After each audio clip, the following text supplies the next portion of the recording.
Now let's get to these rumors. Let's talk Leaving Neverlands. This is the Rumor Report with Angela Yee on the Breakfast Club. So listen up. So Dan Reed is the director of Leaving Neverland, and he was on CBS this morning yesterday. And one of the things that he addressed out of the many issues about the Michael Jackson film that actually debuts on Sunday on HBO, he talked about why he felt like he needed to do this, and he said it was not about Michael Jackson. Well, the allegations are directed against Michael himself, and of course he's no longer around to defend himself. Mm-hmm. So we included the things he said while he was alive in defense of his behavior, you know, during the 1993 and the 2003 to 2005 investigations. But did you not think it was necessary to hear from members of his family or his lawyers to react specifically to Wade and James? This isn't a film about Michael Jackson. It's a film about Wade Robson and James Safechuck. And it's the story of their coming to terms with that over 2 decades and the story of their families. Is that the lovely Gayle King talking, by the way?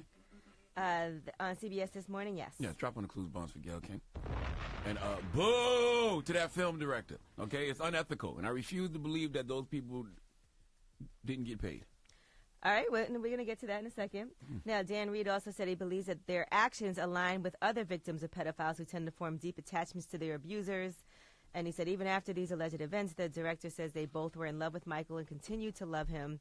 Now, as far as the family, because the family hasn't seen the movie, and I can't blame them. Whose family? Michael Jackson. Okay. His family has not seen the movie. Here's what he said. What does the family know about the sexual abuse that happened? Do you think they know? We know that the family and the estates and Jackson during his lifetime and his lawyers all denied that any sexual abuse took place. And those views are strongly represented in the film. Boo! Listen, man, this is unethical. Those two guys lied under oath. Why should we trust anything that they say in 2019? You're absolutely right. They lied under oath. Perjury is a crime. Is there a statute of limitations on perjury? Perjury? Listen, this whole thing is, I'm not sure what it's perjury. The it's legal a crime. reasons for whatever. I don't know if it's a situation where it's a pedophile and they're saying later on in life, I don't know. But here is what else Dan Reed has to say, because according to him, these accusers, Wade Robson and James Safechuck, were not paid. You know, I had no prior views about Michael Jackson. I had never taken a special interest in Jackson or in anyone famous. You know, I come from a background of making films about terrorism and crime. And so I came to it with a completely open mind, and I certainly didn't want to stake my reputation on a story that didn't have a strong factual basis and that wasn't true. You know, throughout the 2 years of making the film, I looked for anything that could cast doubt or undermine Wade and James's story, and I found nothing at all. Were they paid for the documentary, Dave? They were not paid. They have no financial interest whatsoever, and no future, past or present interest. I refuse to believe they didn't get paid. They may not have got paid as individuals, but somebody's LLC got paid. Because what other reason would they have to do this documentary? They swore under oath that nothing happened. Okay.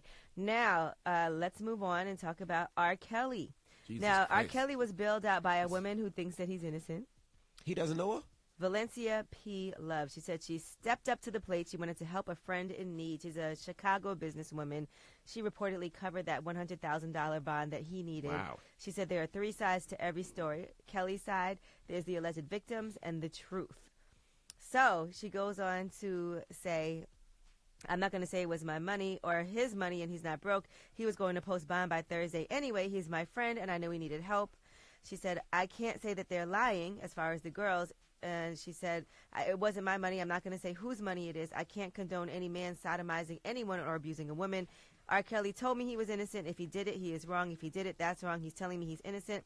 I wasn't there. She said, you weren't there. Give him the chance and allow him to prove his innocence. She was better off buying some young drug dealers in Chicago a few bricks for that $100,000. She goes on to say that R. Kelly has only been a gentleman to her. She said the prosecutors and attorney general need to be prosecuting the priests that were sleeping with 5- and 6-year-old children. Let R. Kelly have his chance in court to prove if he's innocent or guilty. That's big, because I know a lot of people wouldn't have done that, and she owns all those businesses in Chicago. I'm sure people are not going to F with her business anymore. Yeah, and it's one thing to take, your friend's word. You know what I'm saying? Like, if all you had was your friend's word and your friend was like, yo, I didn't do these things, you might help them out financially. But there's tapes. You right. know what I'm It's saying? very confusing. Like, actual tapes. And she keeps on saying, well, he was going to get out anyway. He was going to bond out anyway. So she helped him out. That ain't true.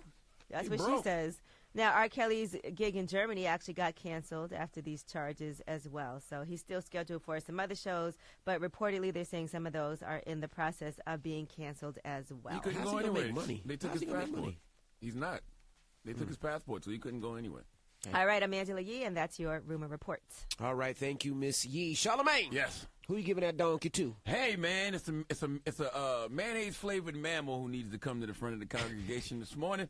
What? Say that again. A mayonnaise flavored mammal. Now, before y'all call up here and start complaining about me calling people mayonnaise, I think y'all might want to hear the story because you could be on the wrong side of history with this one, guys and boy. gals.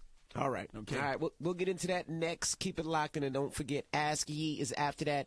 800-585-1051. If you need relationship advice or any type of advice, hit us up now. It's The Breakfast Club. Good morning. The Breakfast Club. Your mornings will never be the